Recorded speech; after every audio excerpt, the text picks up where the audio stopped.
Hi there. My name's Tim Thornton. We are meeting here with Robert Gipe, who is the teacher leader. I don't know what the official name is, but you're the honcho this week at the Highland Summer Conference, the 2025 Highland Summer Conference. And to start off with, I want to ask you because I was thinking about how to introduce you, and some people you say like, well, he's an author, but he's a novelist, he's a poet, he's an essayist, and all that's true. But you're also about 27 other things. How do you introduce? How do you describe yourself and what you do? It comes up less than you think it would. But you have to explain yourself to people. I worked at Southeast Kentucky Community and Technical College in Harlan County, Kentucky for 21 years, and before that, I worked at Apple Shop. I was their teacher liaison, worked in the schools with them. And when I was at the community college, I taught Appalachian Studies, taught a survey course, and taught English every once in a while. But I was primarily hired to connect the college and the community through Appalachian culture and Appalachian things, so that people in the community would feel comfortable at the college. And we did a lot of different things, but in 2003 I was working with my students and some of the other faculty, and we did a big interview process in response to a grant opportunity from the Rockefeller Foundation to use the arts to respond to some community issue. And at that time, the kind of obvious choice among community issues in our community was to respond to the way that prescription opioids were being pushed in our community by drug companies, and the resultant addiction that was widespread. And so we did several different kinds of community-based art in response to that, based on what the community said. And the primary project, though, was an oral history-driven original theater project called Higher Ground. And so then I ended up producer and playwright for that. And then that was really helpful, I think, for a lot of people in the community. And so I don't know, I think from there I started going to the Appalachian Writers Workshop in Hyman, and in 2006, and by 2015 my first novel was published by Ohio University Press, and I've done two more since then. And it was it had a lot of drawings that I did in it, an illustrated novel, kind of a very extremely lazy graphic novel, I guess you could call it. But then I've also been active off and on in various community issues, particularly, it's kind of the basis of the story in Trampoline, been involved in some strip mine resistance back at the end of the 1900s and early 2000s. And so yeah, I just done a bunch of different things. I think kind of at the center of it is, I always try to stay in place in terms of my organization or orientation, thinking things through as a person living in Eastern Kentucky. Even though I didn't grow up in Eastern Kentucky, I grew up in East Tennessee. I grew up in Kingsport, Tennessee, and graduated high school there. But yeah, so I think that don't get too hung up on whatever people want to put under your name. But thank you for asking. Well, I heard you describe yourself once time, and I thought you were half joking, but only half, that you've been a professional Appalachian since 1989. I often say that. I think that it's easy to begin to think that that's what you have to offer. When people are always asking you, what do you think about this and that, or do we explain this or that behavior by large swaths of people? And so, I have said that, and probably will continue to say that. It seems as good a handle as any. And I should have mentioned that a lot of people will know you from those three novels that are all, it's a trilogy, I guess you could call it. Trampoline, Weed Eater, and Pop. But you, as you described it, you were a teacher, then involved in the production of Higher Ground, and then you became a writer. But you were really like an artist before that, right? Is that how? I'm just wondering about how you got into your books. Like you called it a lazy graphic novel. It's the only set of lazy graphic novels I've ever seen, and I'm kind of wondering how you got to there. I think that it's like I think artistically,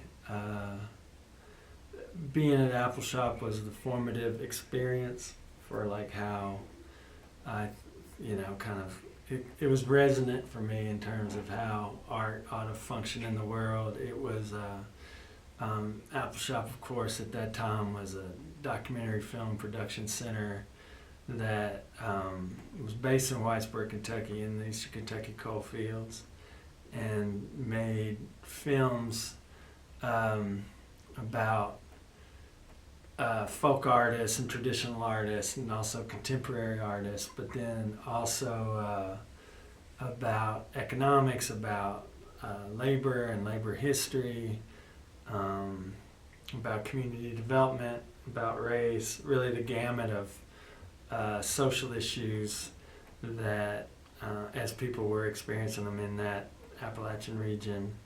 And it was art, but it was also very much in the cause of justice and in the cause of community development and communities having a way to ask questions and seek answers for themselves about the challenges that we face. And so, that art should have a certain social utility. And I think that, particularly writing novels seemed like such a easy way to get kind of wrapped up in yourself and self-absorbed. And so I was always kind of hesitant to get into it, being prone to those foibles. And so I think that when we did that first Higher Ground play, and it was very much about celebrating the strengths of the community, but within the context of this particular challenge that we needed to face, and to look at how, being in space together and talking about our resources, our strengths, and talking about our challenges in that context, and being in a room full of people who were all kind of affected by the opioid crisis in one way or the other, and just to feel the energy in the room of how doing this piece of theater not just comforted people, not just allowed them to see themselves as a part of a larger issue, and maybe not see their involvement with addiction as just a personal weakness or a failing as a parent or as an individual, but as caught up in something that was bigger than any one family and that deserved a community level response, really a global response. Just reminded me how, telling stories about things, putting stories in books or putting them on the screen or putting them on the stage can be extremely helpful to working out things. And, I think that so many of the writers and artists in the region are, they're dedicated to craft and dedicated to making the best kind of work they can, but never taking your eye off the idea that this could be useful to the community in terms of offering balm, offering a laugh, offering a different way to think about things, but mostly just to see other people going through what you're going through, and that sense of being with people in your times of trial is a huge part of getting through it and thriving. Well, it seems to me too that that's one of the main things that all your work that I'm familiar with does, is that sort of balm and letting people know that they're part of something larger and that they're, but it's also sort of looking out and telling people who don't live around here, these are actual humans, sort of. Yeah. You wouldn't think you'd have to do that, but yeah, I think that it's interesting, the idea of explaining of human beings to other human beings. I think this is a kind of approach that I did learn in Whitesburg, and that is that for me, it's like primarily I want it to resonate within the region and to be helpful as we figure out our own solutions, but that you don't want people to feel excluded, and so they are for everyone. And there's all the mechanics of the publishing industry, and for things to get published, they have to have a certain appeal beyond whatever niche markets. And but I think that as I've gone on, I've become less interested in what people who aren't willing to actually think things through. So many people want to just read one book or ask one person questions, and then they get a little handle on it in their minds, and then they just settle into that opinion about people. And I think that it's always reductionist, and I find ultimately kind of disappointing to try and explain things to people. I think that it doesn't always show in my behavior, but I'm much more interested in kind of organizing and movement, and getting with people who are want to be active and making change. I think that it's one of the ways I think about doing things now when the country's so divided. I think that in some ways there's such an orientation towards, well, what will it take to win over X segment of the population, where that maybe energy's better spent in kind of rallying the troops and finding better ways to get the people who are on a side that has a lot of congruence with the side you're on, mobilized and together, and rather than always trying to talk somebody into believing something or doing something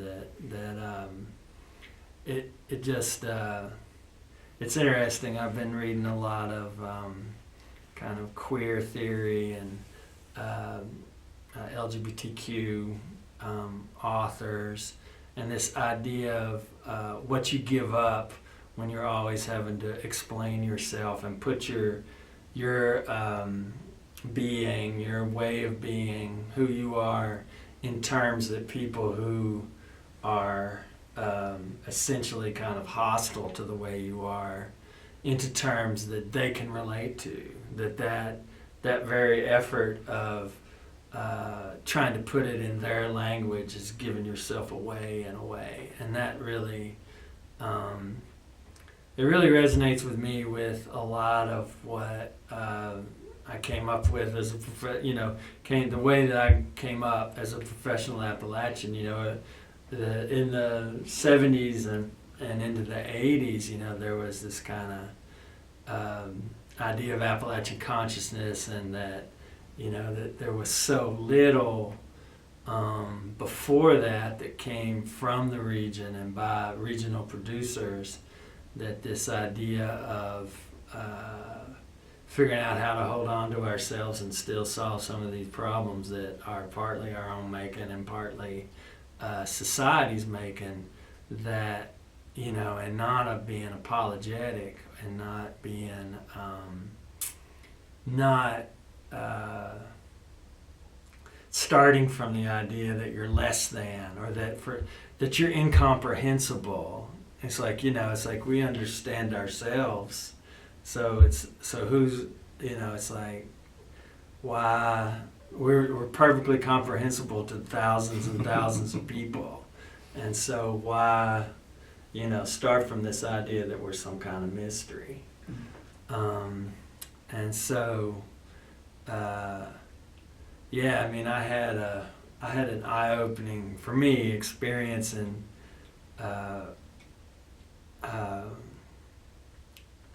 being asked by the New York Times to write an editorial to explain to their readers why people in this region voted for Trump, which is still a mystery to me in many ways. I think it's the great mystery of the age. I think we all have some people in our lives that we're just frankly baffled why they did that, and it's a serious thing to think through, because it's it's critical to get to where people vote for somebody else, but they just kept. The New York Times just kept rewriting it, and to where I didn't even hardly recognize myself in it, and then the other thing, of course, is like, I worked on it for 6 weeks trying to get all the nuances of my thinking figured out and get it to be accurate, and at the same time having a sense that this is a fool's errand to try and explain this, and but making the effort, and then just immediately within seconds there being hundreds of the most ill-thought comments on both sides of the issue. It's just like, oh my God, what is that? And it was like, I think, it's like I had. You want everybody to read your book and think it's great, but it's just like the idea that I just was less interested in what people in New York thought of the work. I'm just like, I won't be one of those. I'm just gonna go home, and I don't know. I think it's something to talk about more, in just in the region and really in the country, about how common sense gets defined. Yeah, that's a big. Yeah. Boy, there's a lot.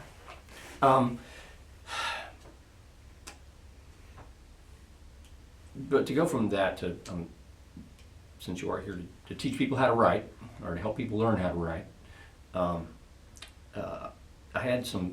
we had a group this summer that read Trampoline Again, and when we got to the end, I asked them if they had what would they ask Robert Gipe, and so I'll give you a few of those. They're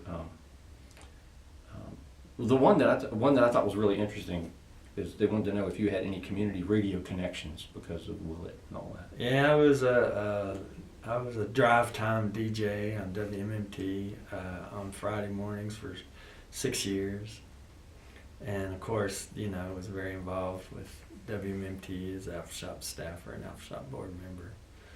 So yeah, all that was very familiar. And they wondered if you, and this is a classic question, the ending of that book, did you know that's where it was going to end Did you kind of wander there, or did you know that was where it was going from the beginning? It's been a while. I think that I didn't really. I mean, I think that I'm not a big plotter. Darnell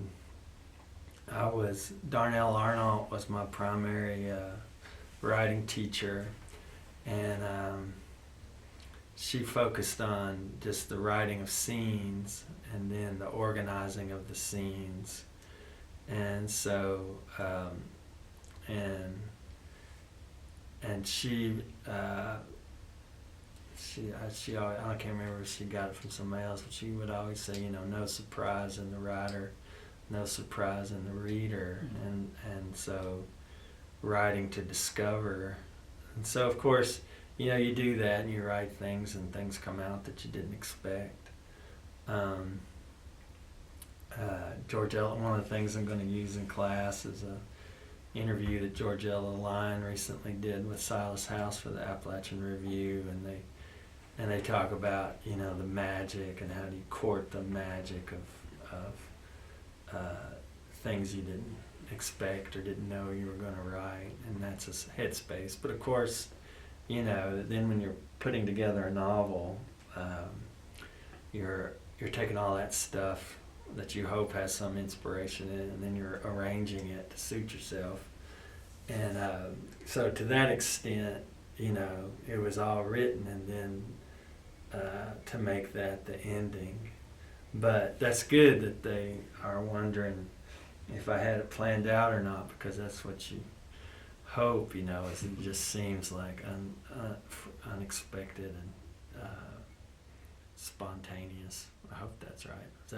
Were they mad about it, or? No, they were just curious. They just, because we had some debate over. Some people thought it was sort of an optimistic ending, and some people thought not so much. And then they said, well, is that where he was going from the beginning, or did he just kind of end up there?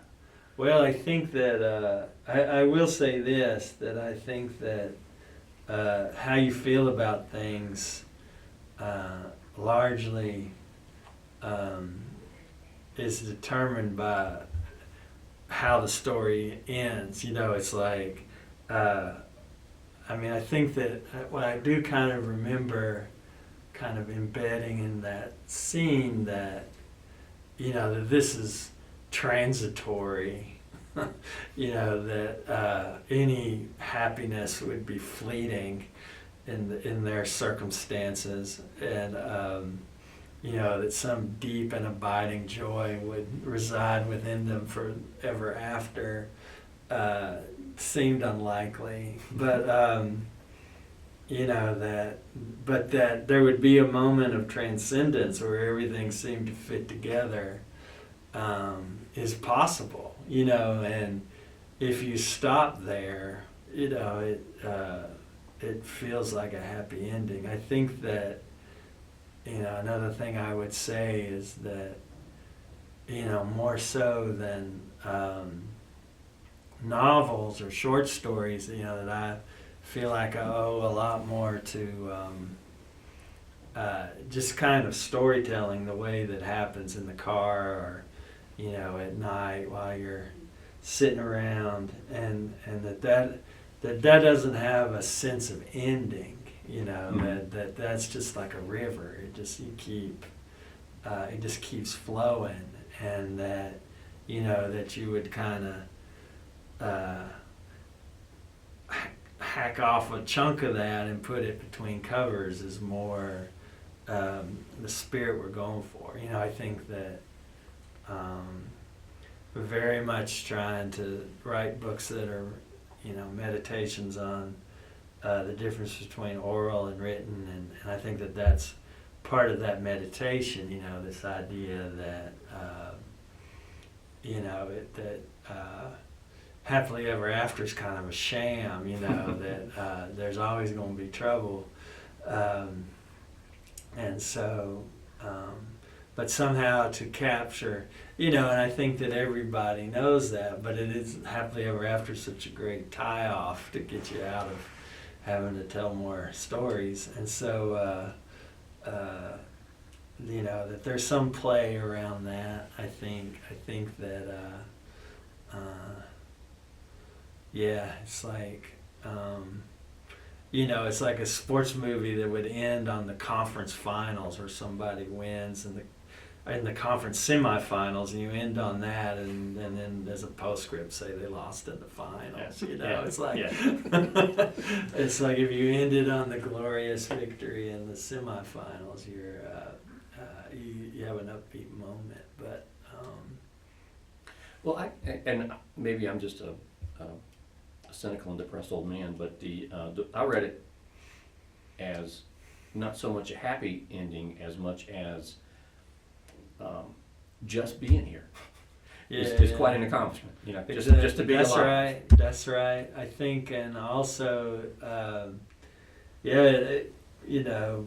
people tell me how sad these books are, and they are pretty sad. But I think that, as a person who grew up in relatively stable circumstances and then has come to work with people who have grown up in very unstable circumstances, it's rough, man. And so I think one of the things that I'm working through in the books is like, how do you keep going and when you're just really playing bad cards a lot of the time. And and I think that to carry out the metaphor of having bad cards, you get more celebratory about the hands you do win, even if there's kind of overall chronic losing going on. And so, but I think also, it's such a triumph to kind of make a good story or to figure out where the laughs are in hard times. And so, for me, it's kind of a celebration of that. That these guys, that you can keep loving each other and you can keep entertaining each other and keep bucking each other up, and that's really quite a bit. That's also something that's chronic. Just the strength to have a good time, particularly when you figure out how to make it to where it's not so self-destructive, and that you figure out how to actually help each other and to thrive given the circumstances. And this, I don't think was from one of the students, but I wondered, it seemed pretty audacious to start off with your main character was a 15-year-old girl. I'm assuming you have never been one of those. But then again, it certainly read to me like, an authentic picture of somebody in those circumstances. Did you think of it that way, or how did you get to that? How did Dawn Jewel become? I think that, so one thing to say, and of course this would be the most common question I get. One thing to say is that, in the process of writing that first play, we did 200 oral history interviews, and I listened to all of them, and so one of the things that I was interested in is how the people that we interviewed were skeptical about being interviewed, nervous, anxious, but then the whole process of revealing themselves and then like turning loose at some point of everything was something I got pretty experienced in hearing. And so then in the early efforts towards the first novel, it was one of those that had 6 or 8 speakers, and she was in the mix. and as we kind of got down to it, Darnell was like, I think you need to, you got too many voices. It's not working. And so eventually, and so then it's like, well, who is working? And, or, who's popping off the page the best? And it was her. And so, I mean, I haven't said that too many times, that, that it did start off as all these voices. And it always was like, well, this isn't me. I think that one of the unstated things in my head, like I think for all three of the books, I think that the character June recorded all the interviews. And that's not even it's like, but someone is recording them. They're not writing. Like one of the things I wanted to not be was there's the trope of the Dear Diary. Today I decided to fight a strip mine, of the young, usually girl writer who's just loves to write. And so this wasn't Dawn. That Dawn, is the reluctant storyteller. And so the conceit I had was that she's being interviewed, and then these got put together in these books, same with all of them. And so I was listening to her, being her transcriber, that this is how it worked in my mind. And so I think one of the things that is operative in my books is that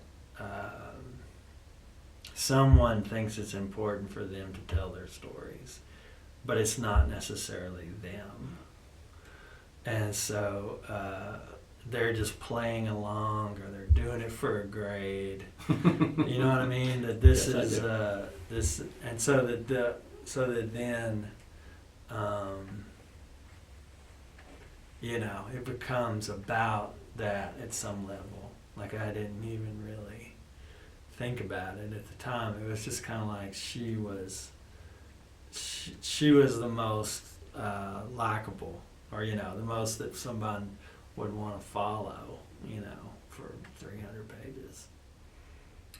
I have a friend who's done she did a lot of interviewing for her master's thesis of Appalachian fathers.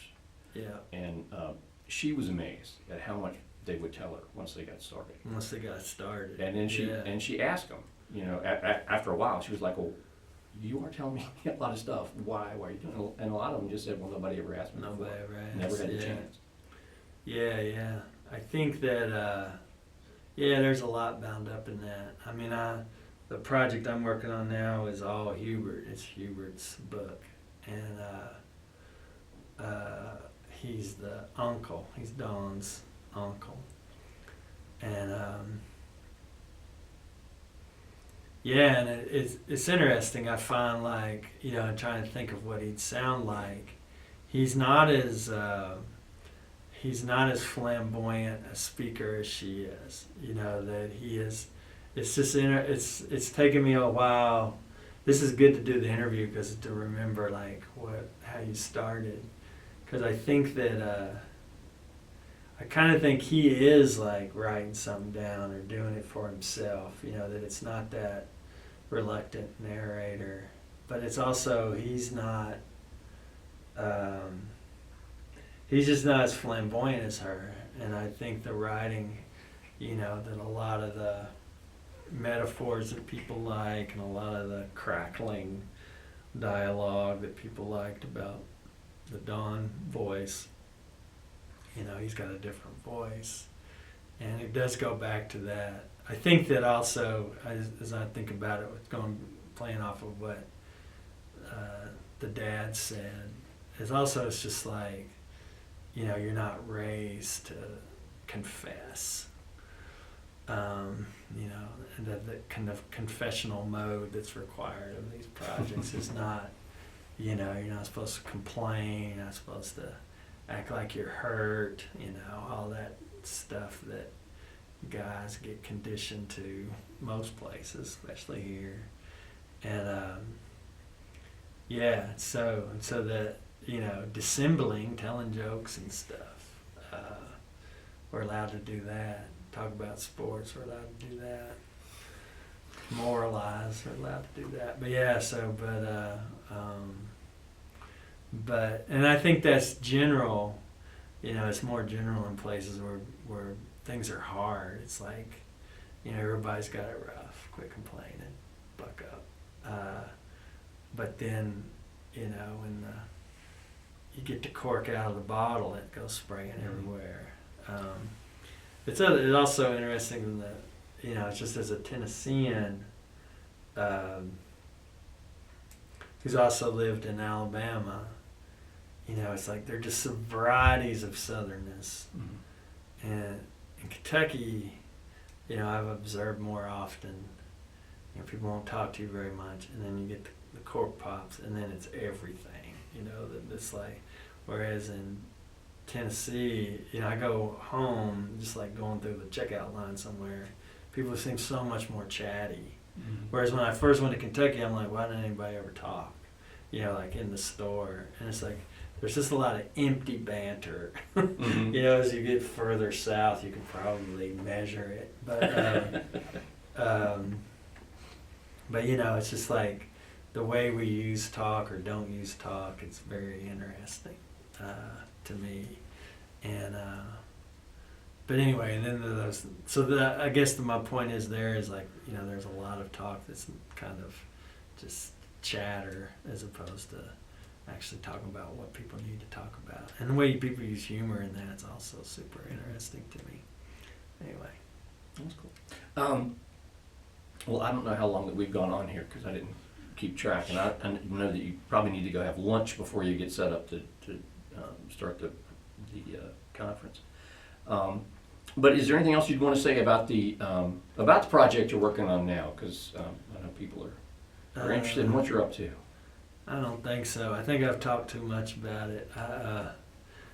It's kind of, somebody said don't talk about it too much or you never get it done. But it is Hubert centric. I'm looking at doing it in collaboration with some other writers. It may start as an audio project. We may kind of do the audio book first, basically. Yeah, it's dealing with land and just being an uncle, having to support a kid whose family's having a hard time with them, and gets into the divisions of family in the current political climate. It's, bitten off more than I can chew, as usual. Well, I thank you for taking the time to do this. Well, thank you for doing it. And I don't know what else to say except if people haven't read your books, they ought to. Oh, I know there was one more question that popped up in the thing that I thought was kind of interesting. It kind of gets back to, you said something a while ago about people want to read one book and then they get a handle on whatever it is, the whole culture or whatever. Somebody wanted to know, what 2 books would you want somebody to read before they start your series so that they would understand that region better? Well, of course, the Bible. I don't know. I don't care what people read. I think you should read more than 2 books. No, I don't. I don't really have an answer to that question. I think that people should keep their minds open and read lots and believe all of it and don't believe any of it.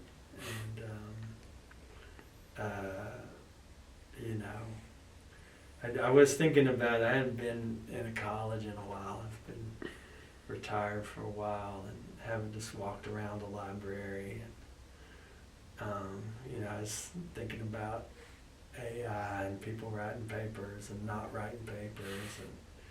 And it just seems like, people need to be thinking harder.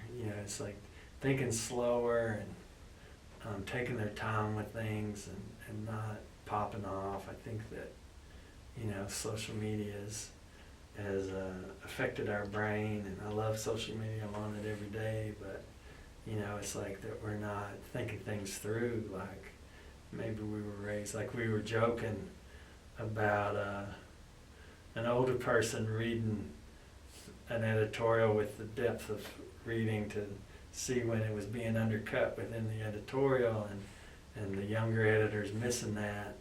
It's just like, I just think there's an epidemic of like not reading your email. You know, it's one of my things that concerns me is like if people are having trouble getting through a whole email and responding to multiple points in it. But, you know, it's just slow down and take in everything a little more slowly, and, you know, and y'all gonna do what you want to. This is my papa coming out. Y'all gonna do what you want to. Don't listen to me. But yeah, I'm sorry I don't have an answer. No, I think that was a good answer, actually. Thank you very much. Yeah. Again, thank you very much for doing this. I You're appreciate it. welcome. I'm Thank looking y'all forward for to the doing week. this. I'm proud to be a part of this august tradition in July.